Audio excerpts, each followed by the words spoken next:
para a atividade do Vem Voar Língua Portuguesa, quinto ano, página 28 a 31. A atividade de hoje era para retornarmos à leitura da Cobra de Teixeira e depois fazer a página 30 e 31, que é o entendimento do texto. Então, vamos recordar o texto A Cobra de Teixeira. A Serra do Teixeira, que dá nome à cidade de Paraíba, faz parte da Cordilheira de Borborema e abriga no seu platô a cidade de Teixeira, terra de poetas, terra dos meus ancestrais da família Nunes.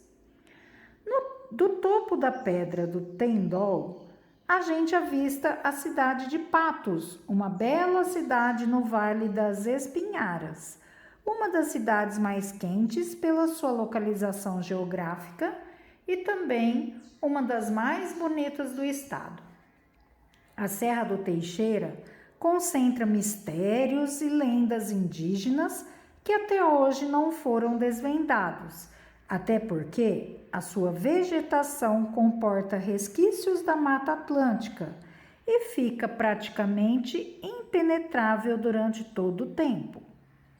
Os mais antigos contam que onças enormes atacavam os currais vizinhos e subiam a serra arrastando bois enormes pelas patas traseiras. Marcolino falava de uma cobra muito grande que morava numa loca no pico da serra e só descia uma vez por mês para beber água e pegar garrotes que ficavam no vale. Diziam que no rastro que ela deixava passava um carro de boi e ainda sobrava rastro para os lados. Um dia, os caçadores da região resolveram enfrentar o monstro e a notícia se espalhou até pelos estados vizinhos, de onde vieram os mais valentes e exímios atiradores. Já durava uma semana o tiroteio em cima da serra, sem que ninguém conseguisse matar aquele dragão. Foi quando uma pessoa deu o palpite. Isso aí só tem jeito com seu Vicente, um velhinho caçador de Monte Oreb, lá na fronteira com o Ceará. Lá vai o recado para seu Vicente, que em uma semana depois chega com uma lazarina. O que é lazarina? É o tipo de espingarda, tá? Um bornal velho. O que é um bornal? É uma sacolinha, tá? Que fica a tiracolo para transportar alimentos. Um bornal velho e 2 cachorrinhos vira-latas. Amanhã eu quero sair ainda de madrugada, veia no escuro, que é hora boa de matar cobra. Foi dormir e logo de madrugadinha, quando os passarinhos ainda dormiam, tomou o rumo da serra, que de tão alta, só quando deu meio-dia é que ele chegou no meio dela. De repente, começou a ouvir tiros e, preocupado, apressou o passo, quando cruzou 2 caçadores de serra abaixo em desabalada carreira. Meu Deus, perdi minha viagem, já estão atirando na cobra. Nisso, um dos caçadores ainda teve tempo de gritar. Tão não, meu amigo, esses tiros que o senhor está ouvindo não é tiro não, é a cobra batendo as pestanas. Olha só, né? Então, vejam, essa aqui é uma história contada, tá? Pelas pessoas, pelos antigos, pelas pessoas mais antigas, né? Então, são causos contados, passados de geração em geração, tá? E aqui já falando, né, sobre os mais antigos, lendas indígenas, né, mistérios e lendas indígenas que contam até hoje, né? Hoje é dia do índio, tá bom? Lembrando só vocês que hoje é dia do índio, que no ano de 1500, né, quando os portugueses chegaram aqui ao Brasil, eles já estavam aqui, tá bom? Então vamos lá. A atividade de hoje, então, página 30 e 31, é para fazermos o quê? O entendimento do texto. Como o narrador do texto soube da história da cobra de Teixeira? Ele ouviu a história ou leu sobre ela? E que trecho do texto comprova isso? Então vamos lá. Ele quer saber, né, se ele ouviu essa história ou leu sobre ela, tá? O narrador, porque a história ela tem um narrador. Então veja lá. Para a gente saber se né, aonde que a gente vai achar isso? Aqui, ó. Aqui tem como a gente saber? Não. Aqui ele está falando, né, dando uma introdução, falando sobre a Serra do Teixeira, que é uma cidade, né, como é que era. É aqui no parágrafo 4º, ó, os mais antigos contam que onças enormes, então vejam, os mais antigos, então são pessoas que contaram, né? Outra parte também fala aqui, ó, Marcolino falava de uma cobra muito grande, ou seja, alguém contou para o narrador, né? Então, alguém está contando alguma história. Então, ó, ele, o quê? Ouviu a história, tá? Então, ele ouviu a história ou ele leu sobre ela? Ele ouviu. E que trecho do texto comprova isso?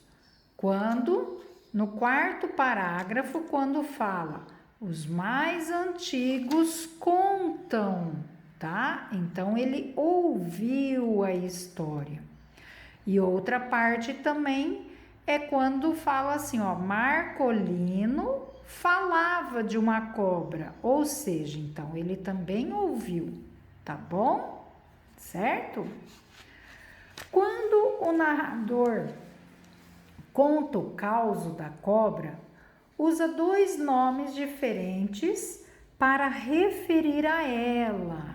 Então, quais são os nomes diferentes que ele se refere à cobra? Ele está falando, vamos ver aqui, ó. Eu até depois dei uma lida, né, ó. Um dia os caçadores resolveram enfrentar um monstro. Então veja, ele se refere à cobra como monstro. É somente como monstro que ele se refere à cobra? Não, olha aqui, ó, já durava 1 semana do tiroteio, em cima da serra, sem que ninguém conseguisse matar aquele dragão. Então, ele se refere à cobra como dragão e monstro, certo? Então, veja, aqui, ó, então, que nomes são esses? Então, ele se referiu à cobra como monstro e dragão, certo? Por que ele usa esses nomes em vez de usar simplesmente cobra? Porque quando a gente fala em monstro e dragão, a gente aumenta, né, o tamanho. Ou seja, aí você vai achar que o bicho, quando eu falo cobra, você imagina uma cobra normal, né? Agora, quando eu falo em monstro e dragão, é quando você aumenta o tamanho dela. Você vê que a dimensão dela é bem maior do que uma cobra normal, né? Então, e para representar o perigo, né? Ou seja, dependendo do tamanho da cobra, sendo monstro dragão, aumenta mais ainda o perigo dela, certo? Na sua opinião, quais dos dois nomes dão mais medo? Aqui é vocês que vão falar. Ah, qual dos dois, monstro ou dragão, que dá mais medo? Por quê? Eu posso também colocar os dois? Posso também colocar os dois. Eu posso colocar tanto um quanto o outro e posso pôr os dois. Porque os dois, eles se referem a seres o quê? Fantásticos, seres de fantasias, né? De histórias fantasiosas, como o monstro, como os dragões, né? Que estão nas histórias de contos de fada, né? E que eles representam perigo, causando medo. Então veja, quando eu tenho os dragões, né, nas histórias e monstros, sempre eles nos representam o quê? O perigo e o medo, né? E essas histórias, elas estão em contos de fada, né, em histórias fantásticas, tá bom? Como último recurso para acabar com a cobra, entra em cena o seu Vicente, o velhinho caçador de Monte Oreb, certo? Que eles falam aqui na página, ó, vai lá o recado para seu Vicente. Então, a partir daqui, eles, ó, só o seu Vicente para cuidar disso. Então, está na página, na parte do parágrafo 9 em diante, está falando do seu Vicente, tá?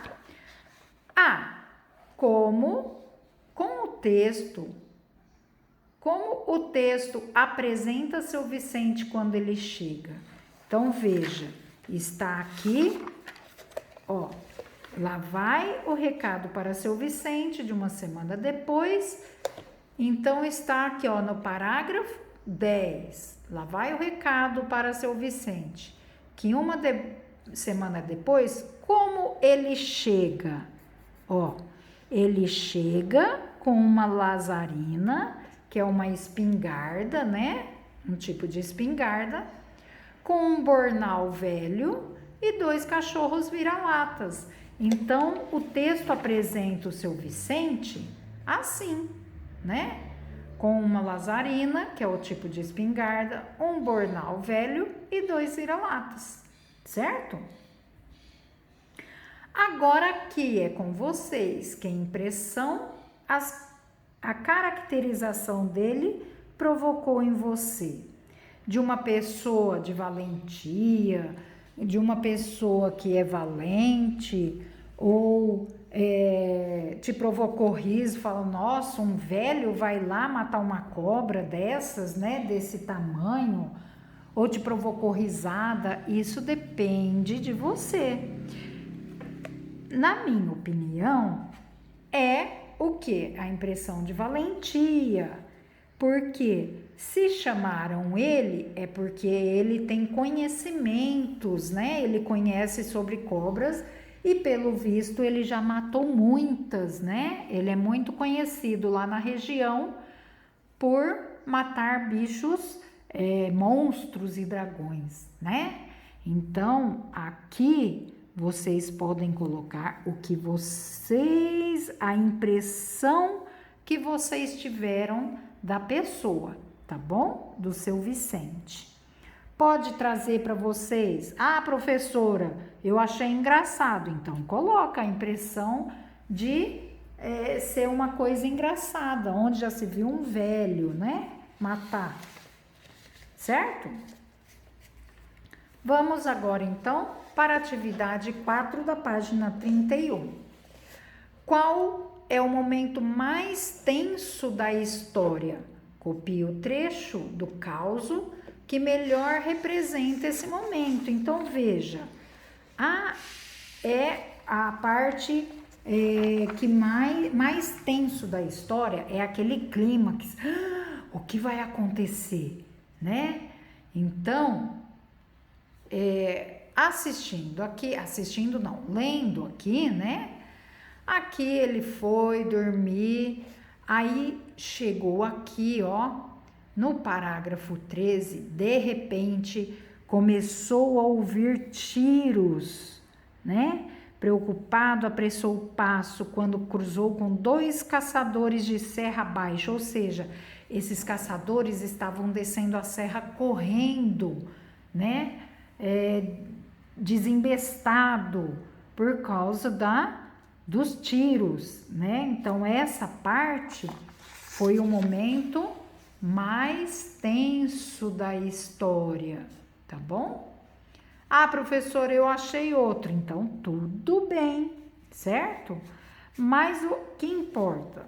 Quando você for colocar a parte do trecho, copiar o trecho, né? Sempre coloca aspas, que é a parte do trecho que você colocou.